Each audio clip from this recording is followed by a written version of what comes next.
Hello everyone, and welcome back to Terraria Journey's End. In the last episode, we managed to contain the corruption in the Hollow, at least the ones that we're aware of at the moment. There might be a few more roadblocks out there to find in the future, but I'm pretty sure it's well contained. And now that it is well contained, I can take things a little more casually and, do stuff without worrying that, the world's gonna be overrun by corruption. The first of those things I want to do is the NPCs down here. So, back in pre 1.4, this was a decent way to store NPCs or have them all bunched up. Now in 1.4 though, it's not, because they have a happiness system. If I just talk to the guide here, he'll say it's overcrowded. So they have preferred biomes and NPCs they like to be near, and they also just don't like when too many NPCs are near, so that's something we need to deal with this episode. In fact, we already started on it. If you look out here, we have, well, I actually misclicked on that, but we have a couple NPCs in the ocean and an ocean pylon set up, and pylons are a really cool form of teleportation that lets you go between different pylons, but requires NPCs to make a village for them to work. So that's what I want to work on this episode, as well as upgrading our gear to prepare for bosses, because, well, between the four of us, and possibly even more people, we'll see. Yeah, we still are pretty much in pre-hard mode gear. I'm still in Necro armor. Even though I have really good weapons, Necro armor. So I want to work on that this episode as the main thing. And the first of those things is, when doing, or when clearing around the, not Crimson Corruption, Halloween Corruption, we came across a lot of ores. Yeah, we have 300 cobalt bars, 100 orichalcum bars, and a lot of titanium ore. But we actually can't smith this titanium ore, because we need to do this. We pick up the Hell Forge, and we go here to the ores chest, and if I actually walk over, the titanium forge, it's 30 titanium and a Hell Forge. So now with that, we can actually make titanium bars, and let's just crop them all up real quick to see what we're at. 65. That's actually not a ton, because an armor set I think is like, yeah, around 60 bars. So we have just enough for an armor set, but I want to hold off on that for the moment, because I'm not sure which armor I want to go with. There are some other armors. I think Frost armor requires titanium, and I might want to see if I can grind that out before making titanium armor. But titanium armor is also really good, and between all this orichalcum, titanium, and cobalt, we can get everyone a better armor set. So we'll probably be working on that as well. And the other thing to note real quick is that we were farming some stuff. One, Akatori got lucky and managed to get a Titan's Glove, which I wanted. And we also were farming werewolves during a full moon and got 3 moon charms. And we also got the bandage, which was the last item we needed to make a special thing that I'll get to in a bit. So, yeah. Anyway, I think I'm going to start by working on those NPCs, and then we'll see what we can upgrade once those are a bit more situated. Okay, so I was working on the NPC houses and I saw it was raining, so I came to the snow biome here to look for ice golems. The reason is, don't die, there it is. And they drop a frost core, which is needed to make the frost armor, as well as some other things. And oh, did I just get another, that's probably better than mine, because I got another one of the yo-yos. But yeah, so while it's raining, I'll probably be trying to farm here, and nice, got a bit of an upgrade. But yeah, I need 3 cores to make the armor, and I did decide, the frost armor is way better than titanium. It's a slightly less defense or melee, but more than the ranged version, and pretty much better stats. So if I could just go straight for frost, it would be better, because it also costs less titanium. But even if I do end up making titanium first, I could just give it to someone else, because, well, a spare set of titanium wouldn't be bad either.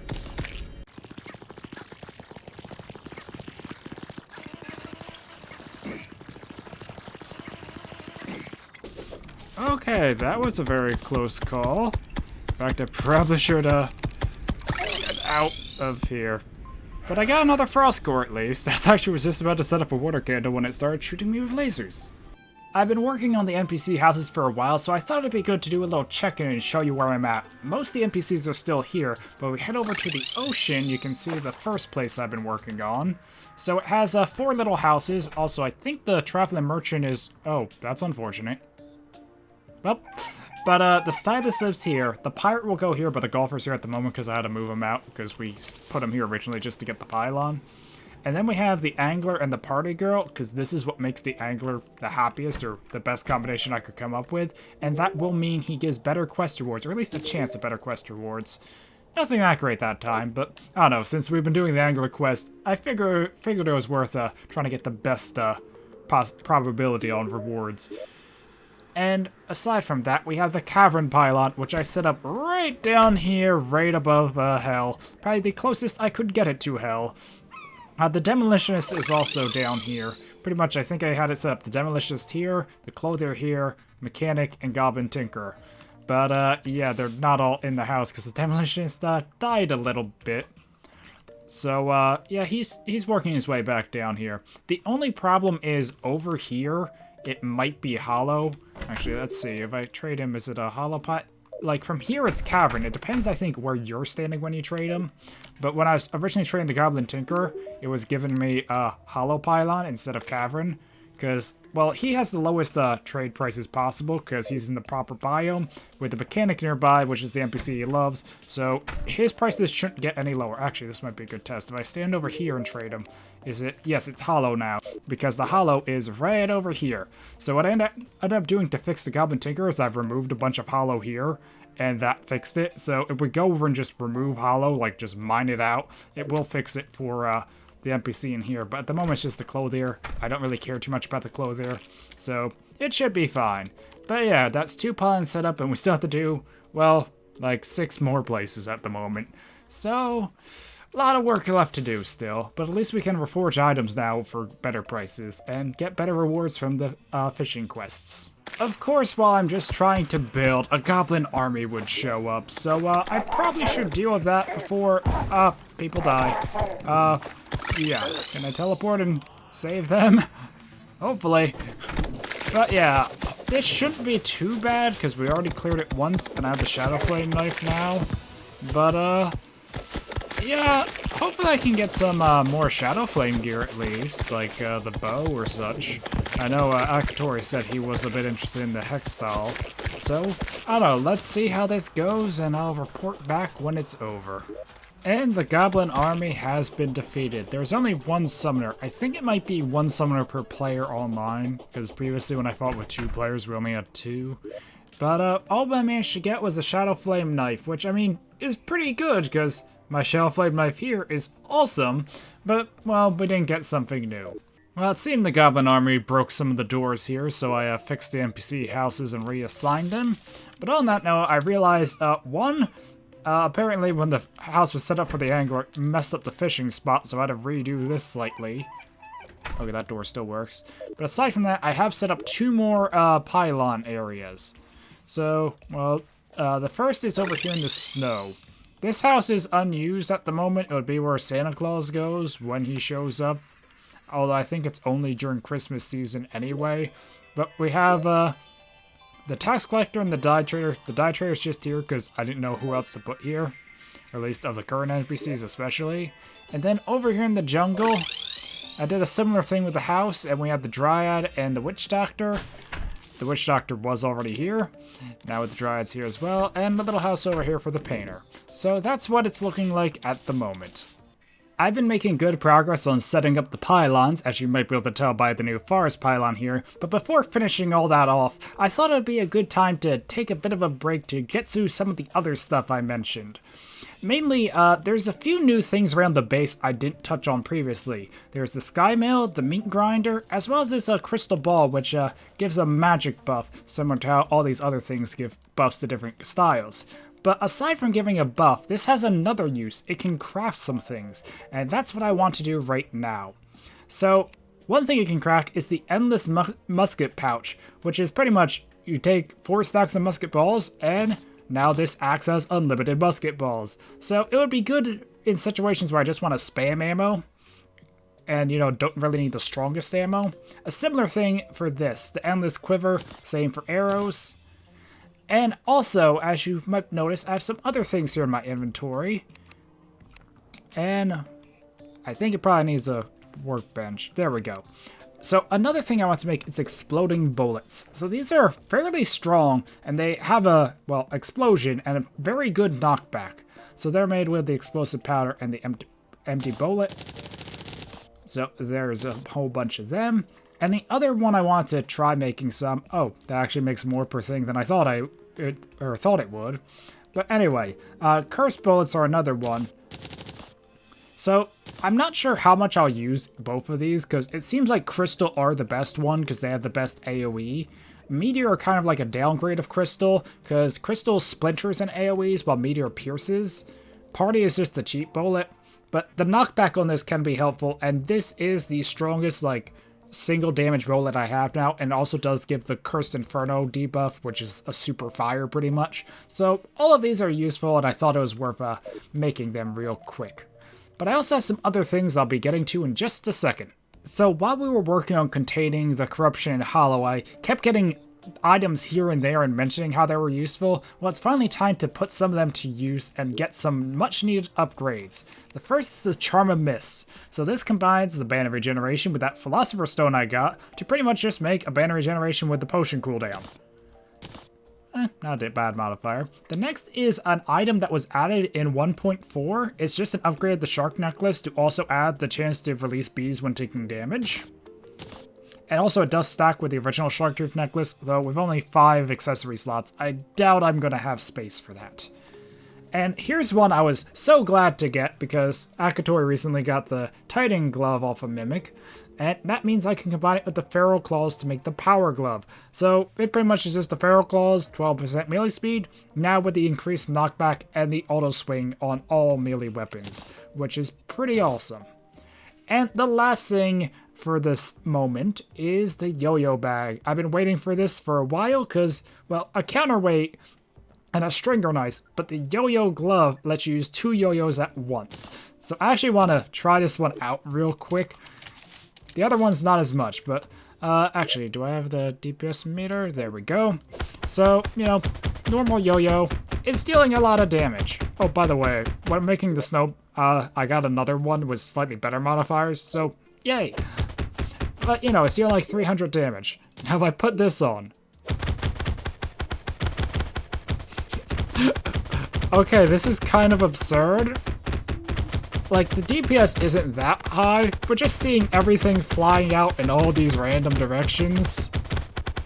I don't know, if I ever, like, am seriously using yo-yo, I'll put on the yo-yo bag. Otherwise, I'm probably not going to have it on and stick to these items. And I also am going to reforge them to get better modifiers now, because the Goblin Tinker is set up, and my other items also need some modifiers. So now that I got these upgrades, I think it's time to finally sort out the modifiers on these items, and some of my weapons as well. Oh! So, a Blood Moon happened, so I thought I'd try Blood Moon fishing for some of the new monsters, and oh boy, I probably was not prepared for this thing. So I think this is like the mini-boss from it. And my god, is this thing tough. Yeah, I died.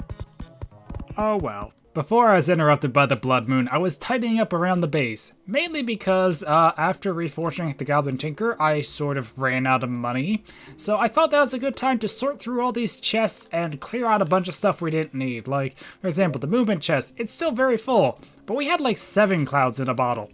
So I managed to sell a bunch of that stuff and get back to over 2 platinum, which will probably still be spent on reforges. I also did a few other things with the base. I added another pillar out here. I feel like I need to do a bit more with it, but I like it in concept to support these towers.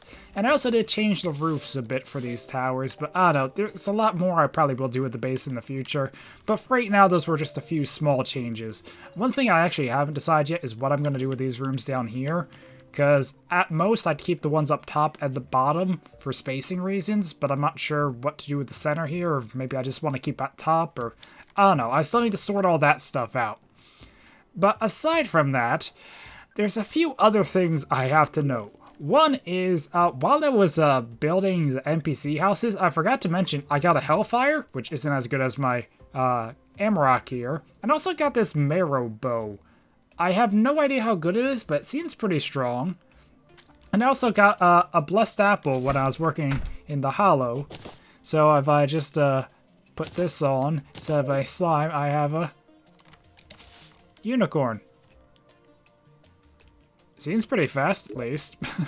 But yeah, I'm not sure what pet I'll want to keep. I haven't really messed around a lot with that. But as you can see from my inventory, there's one other thing I didn't craft before that I wanted to do now. And the reason I held off is because this is a massive item, but we've been working on farming the items for it. A lot just came naturally. The only one we had to farm was the bandage here. But yeah, this is... all these items give like immunity to different debuffs. So what you have to do is the vitamins and armor polish make the armor bracing. Then the Beazor and bandage makes the medicated bandage. Then, let's see, Fast Clock and Trifold mat for the plan. Megaphone and Nazar for the Counter Curse mantra. And then all those items plus the blindfold make the Ankh Charm, which grants immunity to pretty much all those, I think, 9 different debuffs. And then you can combine the Ankh Charm with the Cobalt Shield, or the Obsidian Shield, which has the knockback immunity of the Cobalt Shield and the fire immunity of the Obsidian Skull, into a really, really powerful item. So yeah, I'm probably just going to wear this all the time now. I'm probably going to also see if I can get a decent, like, +4 defense on it. Because this is, like, super immunity to everything. And 4 defense on the item itself. So, yeah, that's one of the big items I've been waiting to make. And I'm really glad we're able to get the items needed to make it. Well, it finally was snowing again, which means I was able to find another ice golem, and there we go. That's the final frozen core. Although I think I might try and see if I can get one more, or more in general, while it's snowing here, because it is used to make a whip, which Time Traveler might like, and maybe someone else might even want the Frost Armor, because it is pretty handy. There is also one other drop they have I was kind of hoping to get, so we'll see if any more spawn. Oh, I actually got it! So I found a couple more after that previous one you saw, and I got the Icy Feather. Now, that's actually used to make something that I wasn't sure if I'd get to this episode, but, well, I still would like to see if I could get a few more Icy Cores. I mean, I got enough to make a full armor set. If I get one more, I can make a second armor set. But, yeah. The Icy Feather was the other item I was after, so that is neat to get. After that break, I did get back and finish off the NPC houses, at least for now. There's one pylon that's missing still, but I have the hollow here and the desert over here. So, the hollow was kind of limited on choices because, well, this is all the hollow. And I didn't want to get it in the desert, but you come over here to the barkeep, it technically still is in desert because they sell both pylons, but at least it still works with the hollow pylon. So, yeah, but, you know, I didn't want it too close to the base, and I also didn't want to put the desert one right over here because it just felt like it'd have too many pylons too close together. But, I don't know, the barkeep has a little house, the wizard has the golfer to lower his prices, and I kind of boxed it in just so, hopefully hollow mobs won't murder us as much. But, yeah, and if we come over here to the desert, I decided to put it in this desert partly just because it's close to the dungeon, and I feel like that was more useful than putting it close to the sky lake that we had, because we probably won't need to go there often. But yeah, it's a similar little thing. This house is going to be vacant for the moment till we get a few more NPCs.